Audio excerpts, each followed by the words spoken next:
పేడ ముద్దలు కావురా, నవగ్రహాలు. ఏమిటి? Very good. ఇప్పుడు ఏం చేస్తారంటే ఆ గ్రహాలను తీసుకొచ్చి ఆకాశం లాంటి గోడ కొట్టాలి. ఇందులో సూర్యుడు ఎవర్రా? నువ్వు తీసుకొచ్చి ఆ మధ్యలో కొట్టు. నువ్వే కూర్చో. ఇప్పుడు శుక్రుడు ఎవర్రా? నువ్వు వచ్చి సూర్యుడిని ఎత్తులు కొట్టు. శనివేదం ఎవడరా? నువ్వు. రఘుబాబు గారా?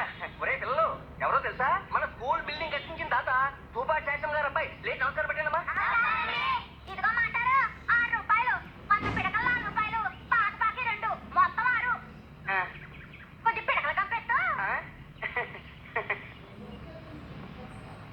ఏంటి మాస్టారు, పిడకల వ్యాపారం చేస్తున్నారా? కాదు బాబు, ఖగోళ శాస్త్రం అని. ఖగోళ శాస్త్రం? ఖగోళ శాస్త్రం అనగా పేడను మెత్తగా పిసికి పొట్టుతో ముద్దలు చేసి గోడకు కొట్టి బాగా ఎండనిచ్చి వాటిని నేల మీద ఆరబెట్టి ఒక్క ఎండ పొడ తగిలిస్తే 106 రూపాయలు కక్కోదు. లేదు బాబు, 4 రూపాయలే. నిన్ను నమ్మి ఆ పిల్లల్ని స్కూల్కి పంపిస్తే నేటి బాలలే రేపటి పౌరులన్న మాటకు అర్థం మార్చేసి వాళ్ళు బాలేలా తయారు చేస్తారు. సిగ్గులేదు? ఎవరినైనా క్షమించొచ్చు గాని పిల్లల భవిష్యత్తు పాడు చేసే నీలాంటి వాళ్ళని మాత్రం క్షమించకూడదు.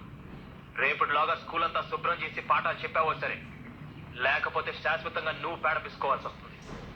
పిల్లలు